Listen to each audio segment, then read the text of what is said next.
हमारे चैनल को सब्सक्राइब करें और बेल आइकन दबाएं।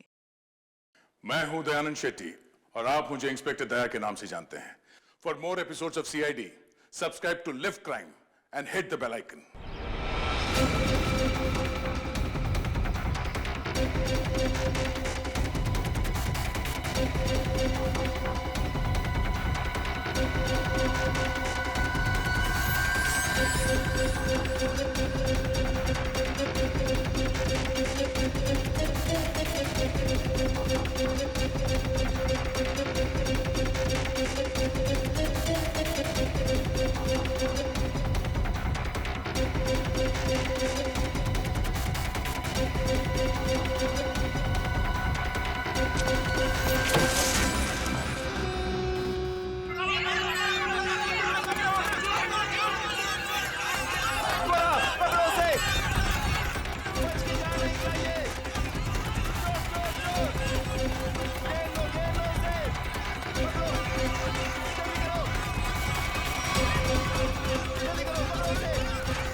चलो ढूंढो उसे, ढूंढो।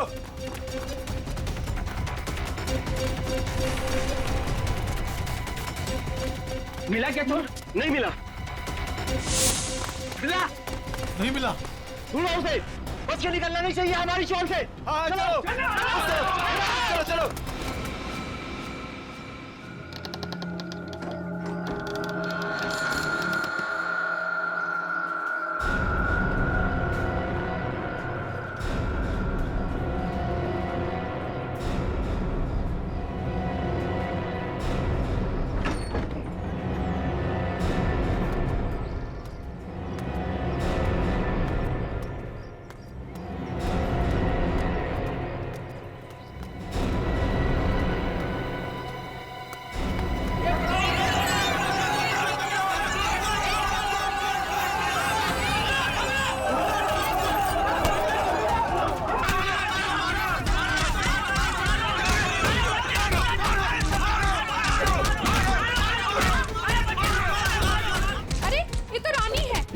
ज्योति की बेटी, चलो चल के देखते हैं। आओ। भावेश, ज्योति।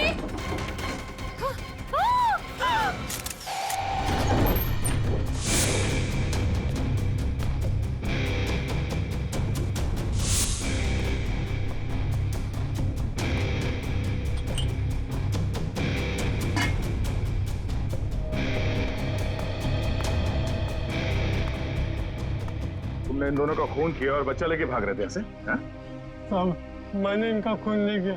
मुझे गन भी चलाने नहीं आती। मैं 2 दिन से भूखा था साहब। सुबह एक घर से खाना चुराया था, लेकिन भीड़ मेरे पीछे पड़ गई तो भीड़ से बचने के लिए इस घर में छुप गया था साहब। इसकी तलाशी ली? हाँ सर, मगर गन नहीं मिली। आप लोगों ने यहाँ गोली चलने की आवाज सुनी थी? नहीं सर, नहीं। बच्चा चुरा के क्यों भाग रहे थे तुम? साहब, भीड़ से भागते हुए चुराया हुआ खाना फेंक दिया था। घर में इनको मरा पड़ा देखा और बच्चे इनके पास रो रहे थे। फिर मैंने सोचा बच्ची को बेचेंगे तो पैसा मिल जाएगा साहब, बस कुछ नहीं।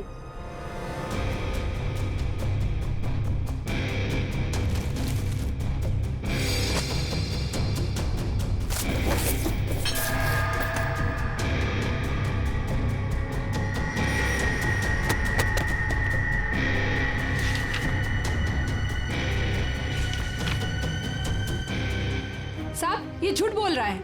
इसी ने खून किया है। इसे हमारे हवाले कर दीजिए, हम इसे सबक सिखाएंगे। हमारे हवाले कर दीजिए, हम इसे सबक सिखाएंगे। नहीं साहब, नहीं, ये लोग मुझे मार डालेंगे साहब। नहीं, मुझे माफ कर दो साहब। तुमने बच्चा चुराने की जो गलत हरकत की है ना, इसकी सजा तो यही है कि मैं तुम्हें इन लोगों को, मगर मैं ऐसा नहीं करूंगा। कोई इसे हाथ नहीं लगाएगा। इसकी एक ही सजा इसे कानून देगा। आने के कुछ मिला? ऋषि नाम के एक बच्चे का मेडिकल रिपोर्ट मिला है, तबीयत काफी खराब है। ऋषि? हाँ सर, 10 साल का है।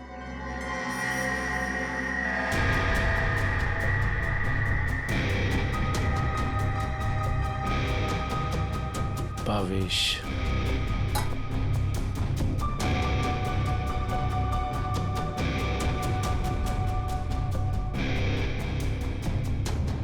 सर, हाँ रोशन।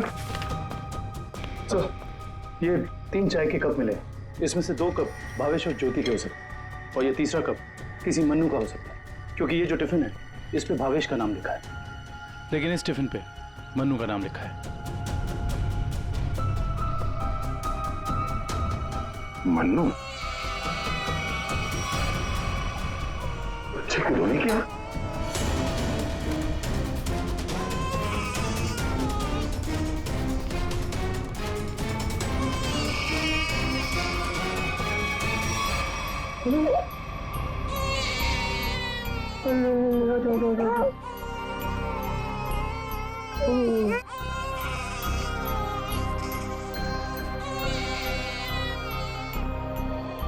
ये ऋषि कौन है? भावेश और ज्योति का बड़ा बेटा है सर। कितने बच्चे हैं उनके? सर भावेश और ज्योति के 2 बच्चे हैं। ऋषि 10 साल का बेटा जो हॉस्पिटल में भर्ती है, और ये बेटी रानी। सिर्फ 2 बच्चे? हाँ सर, क्यों? तो फिर ये बच्चा किसका है?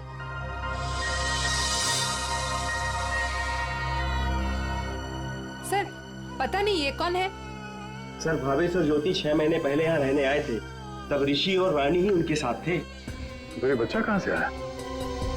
अच्छा, ये बच्चा चाल में से किसी का तो नहीं? नहीं सर, नहीं सर। ये क्या चक्कर है? कोई और इनके साथ रहता है इनके परिवार में? सर ज्योति की एक बहन है मधु, वो आती थी यहाँ पर। आप लोग किसी मन्नू नाम के आदमी को जानते हैं? मन्नू?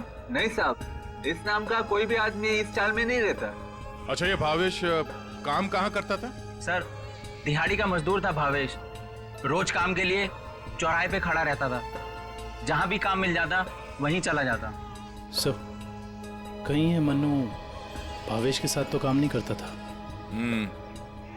सर, ये बच्चा कौन है ये कैसे पता चलेगा?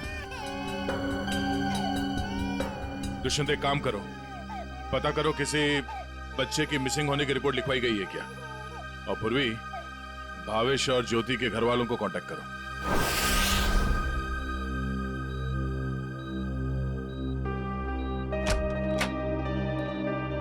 डॉक्टर साहब, हम सीआईडी से। Hello sir. हेलो, ऋषि यही है? हाँ सर, यही है। क्या हुआ सर? हम लोग इससे बात कर सकते हैं? नहीं सर, ये बात करने की हालत में नहीं है। ऐसा क्या हुआ इस बच्चे को? सर, इसे किडनी की प्रॉब्लम है। क्या बात है सर, आप लोग यहाँ कोई प्रॉब्लम? एक्चुअली ऋषि के माँ बाप अब नहीं रहे। क्या? माय गॉड, इसलिए इसके इलाज के लिए आज कोई रकम जमा करने नहीं आया। क्या मतलब? इलाज के लिए रकम? हाँ सर, एक्चुअली ऋषि का आज एक ऑपरेशन होने वाला था। इसके घर वाले आज 10 लाख रुपए जमा करने वाले थे। 10 लाख? ये वो लोग 10 लाख रुपए कैसे जमा कर पाते हैं? सर देखिए, 1 महीना पहले भी ऋषि का ऑपरेशन हो चुका था, तो तब भी उन्होंने 10 लाख रुपए जमा कर दिए थे। क्या? और सर, इस ऑपरेशन के लिए भी उन्होंने पैसों का इंतजाम कर दिया था।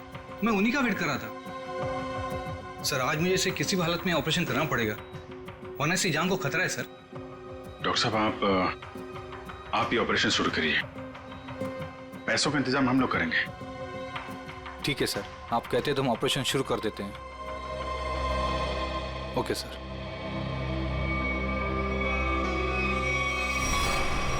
घबराओ मत ऋषि, कुछ नहीं होगा तुम्हें।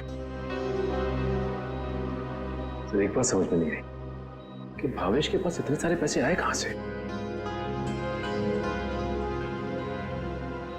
वही तो। 20 लाख। अगर 20 लाख उनके पास थे तो बाकी के 10 लाख कहाँ गए? घर पे तो पैसे मिले नहीं। चुप हो जा बेटा, क्यों इतना रो रही है? किसने तेरे को परेशान किया? अरे बेटा प्लीज रोना बंद हो जा, प्लीज। देख, अगर तू रोना बंद नहीं करेगी ना तो फिर मैं रोना चालू हो जाऊंगा।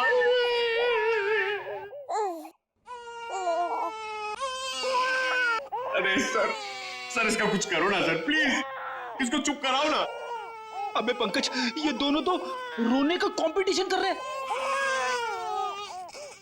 आपने इतने साल से शादी कर रखी है, आपको समझ में नहीं आता? बीवी ने कुछ सिखाया नहीं आपको बच्चों को कैसे हैंडल करना है? पंकज, यही तो ट्रेजेडी है मेरे लाइफ की। मेरी बीवी तो हमेशा मुझे ही रुलाती रहती है, ये नहीं किया, वो नहीं किया, तुम्हें चाय बनाने नहीं आती, कितना कम पैसा कमाते हो, हमेशा डांटती रहती है। चुप रहना तुम। एसीपी साहब ने सिखाया है ऐसे। मैं कोशिश करता हूँ। एसीपी साहब आएंगे, दूध मलाई लाएंगे, मुन्ने को खिलाएंगे, मुन्ना खूब खाएगा, चुप हो जाएगा। चुप हो गया। सर, ये बहुत रो रही है सर, इसको भी चुप कराओ ना प्लीज। अबे नहीं, मेरी आवाज से ये वापस जाग जाएगा। तू एक काम कर, उस कोने में जा, एसीपी साहब का नाम लेके और कुछ भी गा ले। क्या गाँव, मेरे समझ में नहीं आ रहा है। हाँ।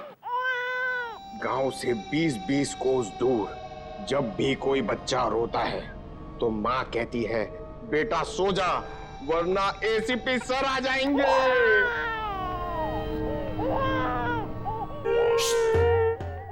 तुम क्यों रो रहे हो? बच्चा। अरे सर, परेशान कर दिया बच्चों ने। सर, मैं रोता हूं ना तो चुप हो जाती है। हे भगवान। पंकज, जो बच्चों को संभालेगा वो दुनिया में किसी को भी संभाल सकता है, समझे? फ्रेडी को देखो। सर, ऋषि के इलाज के लिए हमारे डिपार्टमेंट के जितने भी ऑफिसर हैं, सबने मदद करने के लिए बोला है सर। पैसे इकट्ठे हो जाएंगे। 10 लाख तो यूं इकट्ठे हो जाएंगे फिर। मगर सर, इस बच्चे की गायब होने की कहीं कोई रिपोर्ट लिखवाई नहीं गई है। कहीं ये बच्चा भावेश और ज्योति का ही तो नहीं हो सकता? पड़ोसियों को इसके बारे में कुछ पता ही नहीं। साळुंखे का। हाँ साळुंखे, बता। अच्छा, तो ठीक है। ये बच्चा भावेश ज्योति का नहीं है। साळुंखे कह रहा है कि डीएनए मैच नहीं हो रहा। तो फिर ये बच्चा है कौन सा?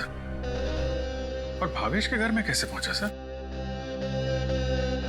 कहीं ऐसा तो नहीं अभिजीत कि भावेश ज्योति ने अपने बच्चे के ऑपरेशन के पैसे के लिए तो बच्चे को अगवा कर लिया? सर, पता करना पड़ेगा कि ये बच्चा कौन से हॉस्पिटल में पैदा हुआ है। वहां से शायद इसके माँ बाप के बारे में कुछ पता कर सकते हैं। हाँ सर, बच्ची का नाम तो पता है, रानी। बच्चे का नाम रखना पड़ेगा सर कुछ तो। अच्छा नाम आ रहा है दिमाग में। क्या सर? पार्थ। हाँ, पार्थ तो बहुत अच्छा नाम है ना? पार्थ। फ्रेडी, तुम्हारा बच्चा क्यों रो रहा है? अरे सर, आपने इसका नाम लिया और ये रो पड़ा। मैंने इसे कहा था कि आप दूध मलाई लाएंगे। दूध मलाई? अब मेरे लिए नहीं सर, इसके लिए। रेडी सर, मैं ले आई। अरे पूर्वी, अच्छा किया तुमने। बच्चे को गोद में खिला खिला के मेरे पसीने छूट गए। लाइए मैं देखती हूँ।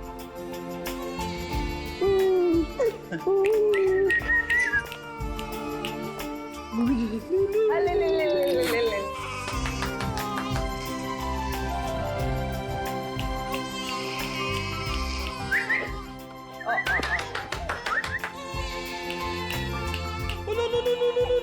सर, आपको पसीना नहीं आया? बच्चे ने सूसू किया है। अरे बेटा, गोद में खिलाने का अच्छा तोहफा दिया तूने। पूर्वी, बच्चे की नापी बदल दो। और फ्रेडी, तुम अपने कपड़े बदल लो। ले ले ले ले, ये ले। चाहो तो नहा भी सकते हो। डायपर चेंज करके आता हूँ। डायपर? हाँ। ये तो मन्नू का डब्बा है, नाम भी लिखा है उसका। आपकी साइड पर छूट गया था क्या? नहीं, मन्नू ने जहाँ खून किया था वहां छूट गया। मन्नू ने खून किया था?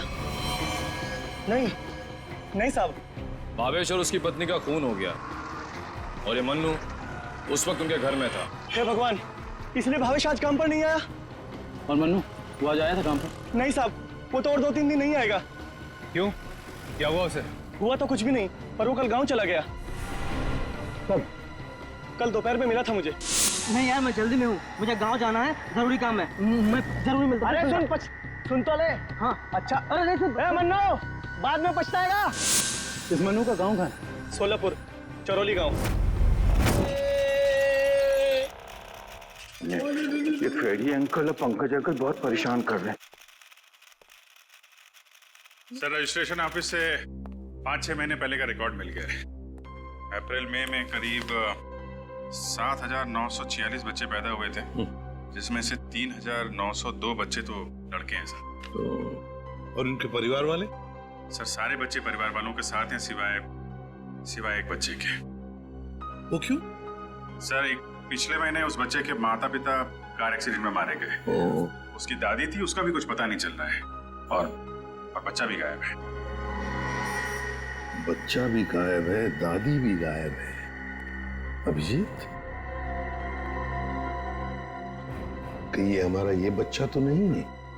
उस दादी का पोता? पता लगाना पड़ेगा इस दादी का, कहाँ है, किस हालत में है ये दादी। बेटा, दिन भर काम काम काम, इतना काम किसके लिए करते हैं? हाँ, सिर्फ 4 लोग तो है घर में, तुम, तुम्हारी बीवी, तुम्हारा बच्चा और मैं। और भगवान की दया से बहुत कुछ है हमारे पास।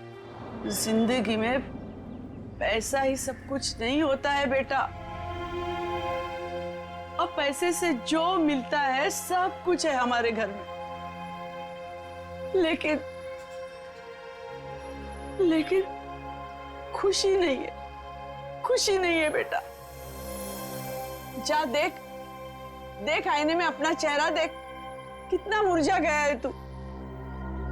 और एक माँ बच्चे का मुरझाया हुआ चेहरा नहीं देख सकती। अले रो मत रे मेरा बच्चा। ये देख तेरा बच्चा, मेरा एक लौता पोता, इस घर का एक लौता वारिस। लेकिन टाइम है तुम्हारे पास इसके लिए? है टाइम?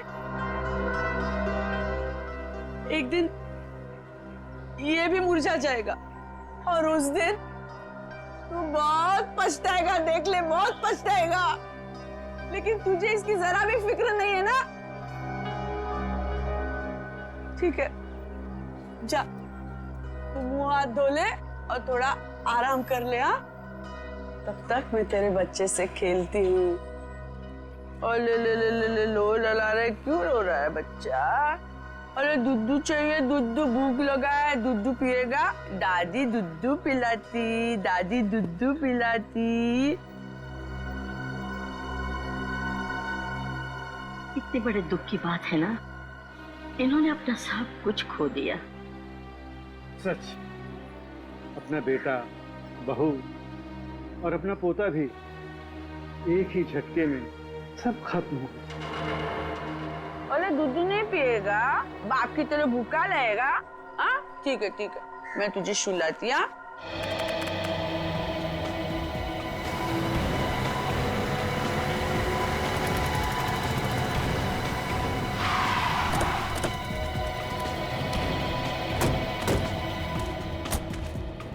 चरौली गांव तो यही है।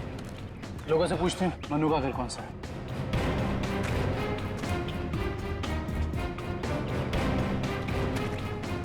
भाई साहब, ये रास्ता मन्नू के घर की तरफ जाता है। मन्नू साहब, वो रहा मन्नू।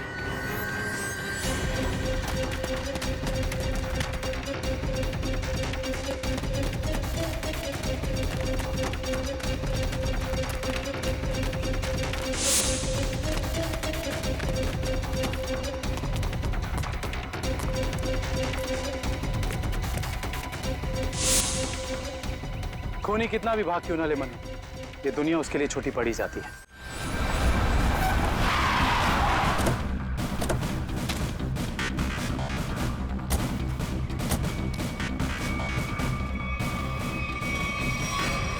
आइए सर।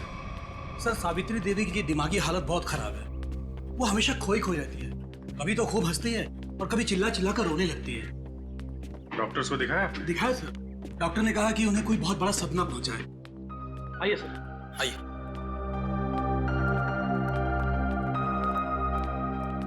सर, ये रही सावित्री देवी।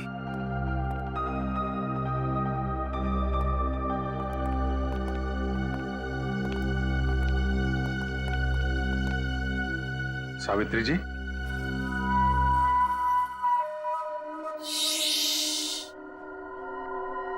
मेरा लाल सो रहा है।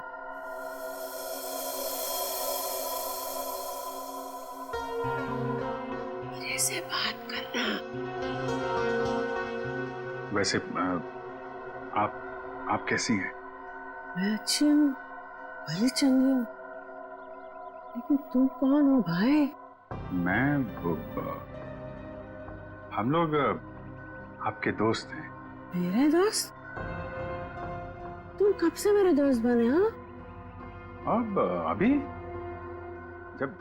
अभी आपको देखा और दोस्ती हो गई। सच्ची? और ये सब कौन है? जी, हम सब भी आपके दोस्त हैं। बहुत अच्छा।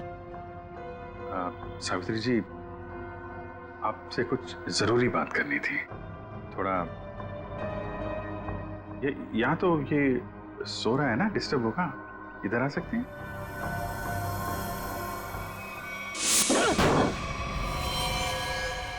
साहब, ना तो मैंने भावेश और उसकी बेबी को मारा है और ना ही मुझे उन 10 लाख रुपए के बारे में कुछ पता है। झूठ बोल रहा है तू मनु। तू भावेश के घर गया और वहां तूने उसका खून किया। उसके बाद तूने 10 लाख रुपए चुराए और इसी दौरान तेरा खाने का टिफिन वहां छूट गया। खून तूने किया मनु, पैसों की लालच में। नहीं साहब, मैं मानता हूँ कल रात मैं उसके घर गया था। वो मेरा जिगरी दोस्त था साहब। कल रात मैंने उसके साथ चाय भी पी थी, लेकिन गलती से मैं उसके घर अपना टिफिन भूल गया था साहब। रास्ते में मुझे याद आया, मैं तुरंत उसके घर टिफिन लेने गया। मैं जैसे उसके घर के बाहर पहुंचा, अंदर से चीखने की आवाजें आ रही थी। खिड़की से झांक के अंदर देखा तो अंदर एक आदमी भावेश और उसकी बीबी के सामने बंदूक तान कर खड़ा था और फिर उसने गोली चला दी और फिर डर के मारे मेरी चीख निकल गई साहब। मुझे लगा उस आदमी ने मुझे देख लिया, कहीं वो मुझे भी ना मार दे, इसीलिए मैं शहर से भाग कर यहाँ आ गया साहब। तुमने उस आदमी का चेहरा देखा था? नहीं साहब, उसकी पीठ मेरी तरफ थी, इसलिए मैं उसका चेहरा ठीक से देख नहीं पाया। इतना बड़ा हादसा हो गया मनु, और तूने सीआईडी को बताना जरूरी नहीं समझा। जानता है ना, ये भी एक बहुत बड़ा जुर्म है। ब्यूरो ले चलो इसे। वो आपका पोता हमारे पास है। मेरा पोता तो यहाँ सो रहा है ना?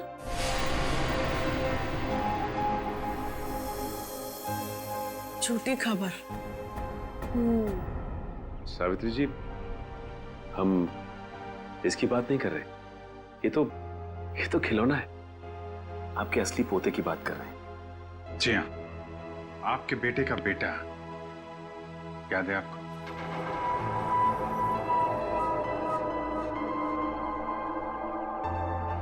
सावित्री जी, आपको अपना बेटा याद है ना? आपका बेटा, आपकी बहू, उनका बच्चा जो अब 6 महीने का हो गया है।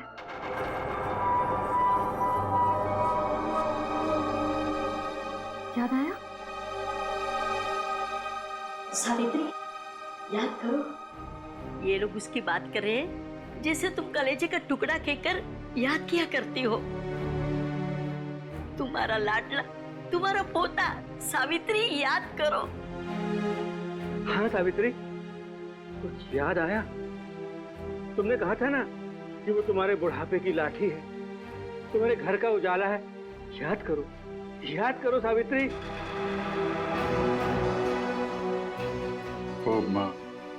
वो हमारे पास है। हम बहुत जल्द आपसे मिलवाएंगे। आप समझ रही है ना सावित्री जी? कोई फायदा नहीं है सर, वो आपको कुछ बता नहीं पाएंगे।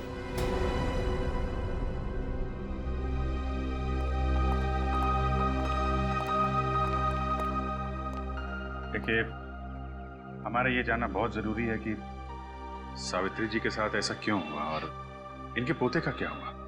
इसको तो शायद अगवा कर लिया गया था। इनसे 20 लाख रुपए भी मांगे गए थे, लेकिन इनके परिवार में तो कोई भी नहीं है। इनके बहू और बेटे की दोनों की एक एक्सीडेंट में मौत हो चुकी है। घर भी बिक चुका है। ये खुद इस सदमे से अभी तक बाहर नहीं निकली है। बहुत बुरा हाल है इनका। Thank you very much.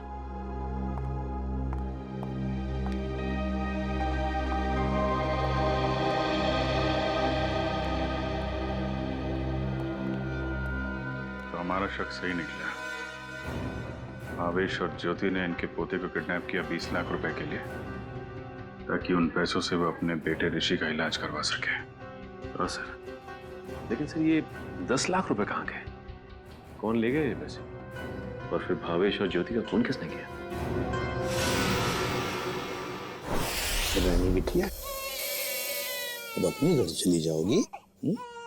हमको छोड़कर जाओगी? इसकी बहुत याद आएगी सर, और इसके बिना ये बात भी अकेला पड़ जाएगा। हाँ, बहुत कम दिनों में घुल मिल गई एकदम। कोई बात नहीं, हम लोग मिलने जाएंगे इससे, इसके फ्रेडी अंकल और पंकज अंकल को साथ में लेके।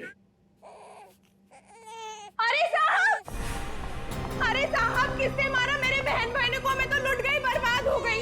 आप लोग उसका नाम बताइए, मैं उसे जिंदा नहीं छोड़ूंगी। चुप, शांत हो जाइए। खूनी को हम ढूंढ रहे हैं, आप शांत हो जाइए। अरे कैसे शांत हो जाओ सर? मैंने तो सोचा था कि अब तक आप लोगों ने खूनी को ढूंढ लिया होगा, पर आप लोगों ने मुझे यहाँ बुलाया क्यों है? देखिए, इस रानी बच्ची को आपको सौंपने के लिए यहाँ पर हमने बुलाया। क्यों? मैं क्या करूंगी इसका? अरे बच्चे के माँ बाप मर चुके हैं, आप इसकी मौसी है, ये भतीजी है आपकी, और आपके अलावा कौन सहारा है इसका? अरे काहे की मौसी और काहे की भतीजी? मैं सिर्फ ऋषि की मौसी हूँ, जो उनका सगा बेटा है और अब अस्पताल में अनाथ पड़ा है। और ये रानी? वो भावेश के बहन की बेटी है, जो उसे जन्म देते ही मर गई थी। तो पाल रहे थे भावेश और ज्योति इसे। भावेश की बहन की बेटी? हाँ जी। तो फिर इस बच्ची के आप रिश्तेदार हो, आपसे बेहतर कौन संभाल सकता है इस बच्ची को? अरे सर, आजकल महंगाई के जमाने में अपने बच्चों को पालना पोसना बहुत मुश्किल है। इन्हें कैसे पालूं मैं? आप कहीं कोई बहाना तो नहीं बना रही ताकि बच्ची को ना ले जाना पड़े? देखिए साहब, झूठ बोले कौवा काटे। अगर आप लोगों को मेरी बात का यकीन नहीं है तो ग्रीन रूट अस्पताल में जाके पता कर लीजिए। 26 अप्रैल को ये पैदा हुई थी वहाँ पे। एक मिनट। 26 अप्रैल को? 26 अप्रैल को उसी हॉस्पिटल में, ग्रीन रूट हॉस्पिटल में पार्थ भी तो पैदा हुआ था 6 महीने पहले। हैं? ये कौन है? नहीं कुछ नहीं, वो आपके मतलब की बात नहीं है। देखिए सर, आप लोग बार बार मुझे यहाँ बुला के तंग मत कीजिए। अब आप देख लीजिए इन बच्चों का क्या करना है। मैं चलती हूँ। कमाल है सर, कैसे कैसे लोग हैं सर ये, बिना स्वार्थ के कोई काम ही नहीं करता। यही सच्चाई है दया, यही सच्चाई है। सर, ये कैसे संयोग है? ये दोनों बच्चे एक ही दिन एक ही हॉस्पिटल में पैदा हुए। एक ही दिन एक ही हॉस्पिटल में दोनों बच्चे पैदा हुए। जरूर उस तारीख को उस हॉस्पिटल में कुछ न कुछ तो हुआ था। क्या हुआ होगा पता लगाना पड़ेगा। Green Route Hospital. इसी साल अप्रैल 26 तारीख को कांता और पूजा नाम की 2 औरतों ने बच्चों को जन्म दिया था इस हॉस्पिटल में। हमें उनकी पूरी डिटेल चाहिए। क्या बात है सर? उनमें से एक बच्चा किडनैप हो गया। 1 मिनट सर। हाँ सर, कांता ने एक लड़की को जन्म दिया था और पूजा को लड़का हुआ था। पूजा मिस्टर अनुज की वाइफ है और कांता के पति का नाम नहीं है। मिस्टर भावेश उनके गार्जियन हैं। ये दोनों परिवार एक दूसरे को जानते थे? नहीं सर, एक की डिलीवरी जेंडर वार्ड में हुई थी और दूसरी की डीलक्स में। ठीक है, थैंक यू। सर, मैं आपको उन बच्चों के बारे में कुछ बताना चाहती हूँ। जी कहिए। वो दोनों डिलीवरी डॉक्टर सुमित और नर्स मधु ने की थी। सर, जब मैं उनके कमरे में गई तो डॉक्टर सुमित और नर्स मधु आपस में कुछ बात कर रहे थे। मुझे देखते ही वो दोनों चुप हो गए। भावेश, ज्योति और बच्चे के बारे में बात कर रहे थे। क्या बात कर रहे थे वो मैंने सुना नहीं। जी, डॉक्टर सुमित और नर्स मधु कहाँ हैं? डॉक्टर सुमित तो विदेश चले गए और मधु ने आज छुट्टी ले रखी है। ये मधु कहाँ रहती है?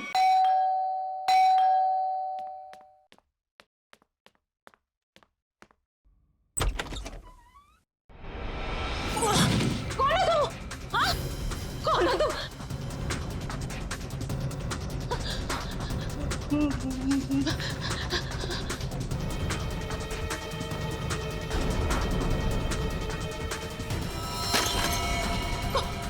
कौन हो तुम?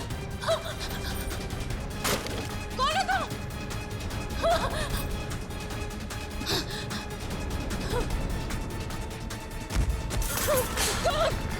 कौन हो तुम? बचाओ!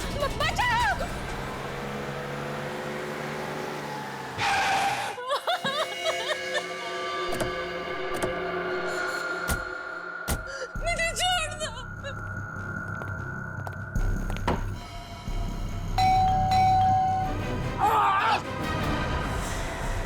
क्या हुआ? दरवाजा खोलो! दरवाजा खोलो!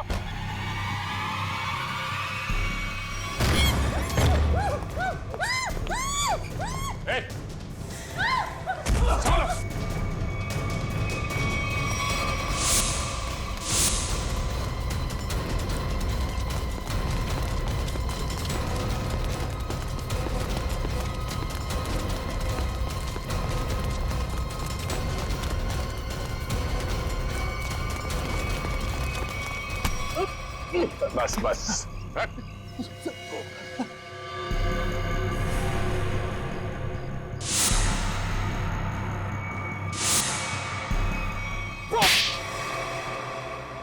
बच्चों को अगवा करने में मेरा कोई हाथ नहीं है। 6 महीने पहले मैंने सिर्फ उनकी अदला बदली की थी जब वो दोनों पैदा हुए थे ग्रीन रूट हॉस्पिटल में। बस इसके अलावा मुझे कुछ नहीं पता। क्यों की थी अदला बदली? हाँ? भावेश ने मुझे कहा था कि उसकी बहन के बेटे को एक अमीर औरत की बेटी से बदल देना और कहा था कि किसी को भी पता नहीं चलना चाहिए। उसके लिए अमीर लोगों ने मुझे पैसे भी दिलाए थे। एक मिनट। भावेश की बहन को तो बेटी हुई थी ना, वो रानी? नहीं सर, उसे बेटा हुआ था और उस अमीर औरत को बेटी हुई थी। उस अमीर परिवार को वारिस चाहिए था। उसके लिए भावेश की बहन के बेटे को वो अपना बेटा बनाकर ले गए। भावेश की बहन मर गई और भावेश अमीर घर की बेटी को अपने साथ ले गया? जी सर। अमीर घर के लोगों को चाहिए था वारिस, एक लड़का, और भावेश को अपने बेटे ऋषि का इलाज करने के लिए चाहिए था पैसा, 20 लाख रुपए। दोनों ने बच्चों की अदला बदली की और अपना स्वार्थ पूरा कर लिया। और ये धनीराम, इससे क्या दुश्मनी है तुम्हारी? पता नहीं सब, मैं तो इसे जानती भी नहीं। क्यों धनीराम? भावेश और ज्योति को मार के उनके 10 लाख रुपए लूट लिए तुमने। अब इससे क्या चाहते हो? सर, मैं तो बस इसका मुंह बंद करना चाहता था ताकि ये बच्चों के हेरा फेरी के बारे में हम लोगों को कुछ न बता सके। क्यों? सर, मैं उस अमीर परिवार के घर में नौकरी करता था सर। उनकी मौत के बाद भावेश की बहन का बेटा मेरे पास आ गया सर। मैं उस बच्चे को लेकर भावेश के पास गया ताकि बच्चा उसे लौटा दूं और उसे 20 लाख रुपए ले लूं साहब। लेकिन साहब वो भावेश बच्चा लेने को तैयार ही नहीं था साहब, और ना ही मुझे 20 लाख रुपए देना चाहता था। बल्कि वो दोनों पति पत्नी मुझे धमकी देने लगे, कहने लगे कि हम सारी सच्चाई पूरी दुनिया को बता देंगे। बस साहब मजबूरी में मैंने साहब। तुमने उन दोनों का खून कर दिया, फिर बच्चे को वहां घर पे छोड़ा और घर पे रखे हुए 10 लाख रुपए उड़ा लिया। कहाँ है वो पैसे? अब मैंने तो बस नमक का हक अदा किया साहब, मेरे पास पैसे नहीं है साहब, मेरे पास नहीं है पैसे। धनीराम, अमीर जोड़ा तो मर गया, अब और किसका नमक खाया तुमने? हाँ? किससे दिए पैसे?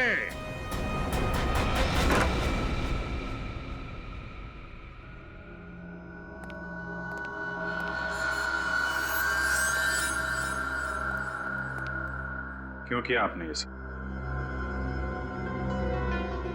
देखिए, हमें सब कुछ पता चल चुका है, चुप रहने से कोई फायदा नहीं। हम समझ सकते हैं कि इस उम्र में जिंदगी से जूझना मुश्किल हो जाता है, लेकिन गुनाह तो गुनाह है ना। आपकी उम्र आराम से जिंदगी गुजारने की है, मगर आपने जो गुनाह किया है उसकी सजा तो आपको भुगतनी ही पड़ेगी। अफसोस गुनाह करने से पहले करना चाहिए था। अब चुप रहने से आपके गुनाह मिट नहीं सकते, आपको हमारे साथ चलना पड़ेगा।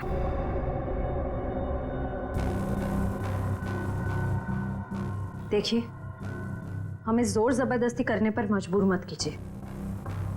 हम सिर्फ आपकी उम्र का लिहाज कर रहे हैं, वरना मुजरिमों से निपटना हमें खूब आता है।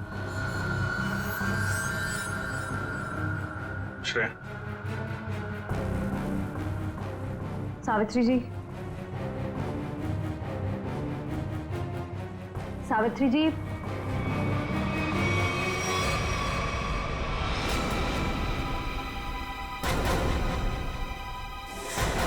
ये तो मर चुकी है। हाँ? यहाँ पे कुछ है।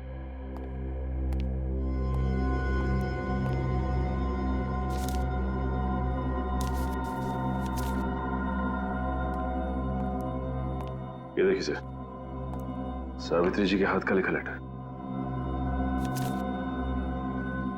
मैं मुजरिम हूं, ये सब मैंने किया है। एक्सीडेंट में मेरे बेटे और बहू की मौत के बाद मेरा सब कुछ खत्म हो गया। बेटे के लेनदार मेरे पीछे पड़ गए और सब कुछ नीलाम करने के बाद भी मैं उनके कर्जे नहीं चुका सकती थी। इसलिए मैंने धनीराम को भावेश के घर में भेजा कि वो अपनी बहन का बेटा वापस ले ले और जो 20 लाख रुपए मैंने दिए थे वो मुझे लौटा दे। लेकिन भावेश ने मना कर दिया और गुस्से में धनीराम ने उनका खून कर दिया। ये सब मैंने वारिस के चक्कर में किया था। अपनी पोती को दे के बेटा चाहती थी मैं। ये मेरी सबसे बड़ी भूल थी। बेटी हो या बेटा, कोई फर्क नहीं पड़ता, दोनों भगवान की देन है। मैं ऐसी शर्मनाक जिंदगी नहीं जी सकती, इसलिए मैं खुदकुशी कर रही हूं। हो सके तो मुझे माफ कर देना सावित्री।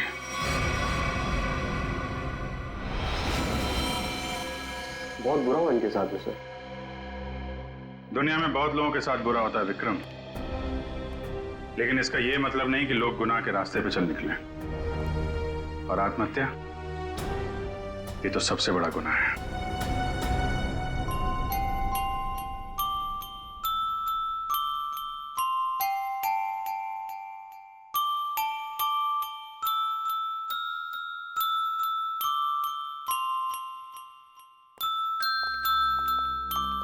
आप लोग प्लीज थोड़ी देर यहीं रुकिएगा। हेलो बोलो, हेलो, ये लो, हेलो, हेलो, हेलो। दया,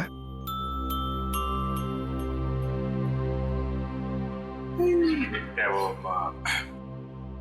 एनजीओ वाले आ गए हैं बच्ची को? सर मेरी एक रिक्वेस्ट थी सर।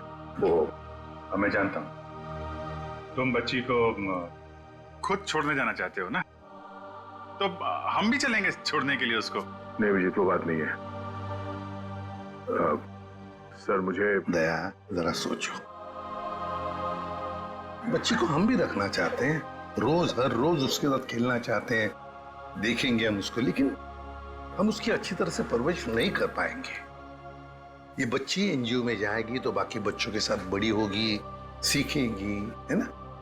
इसके फ्यूचर का भी हमें सोचना चाहिए।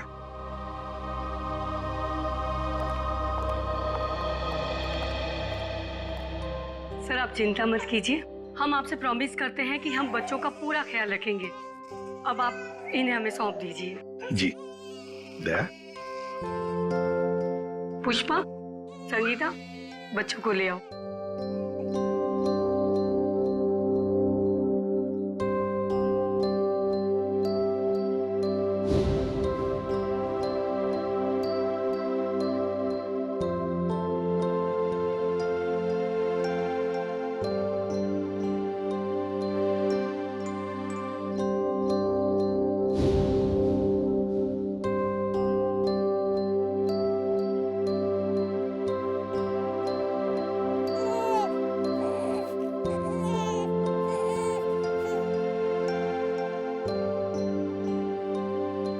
सर हम ऋषि की भी पूरी जिम्मेदारी उठाने को तैयार है।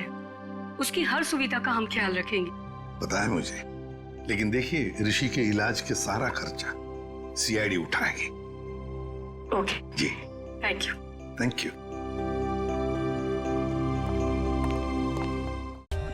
For more updates, subscribe to our channel, click the show links and enjoy watching the videos.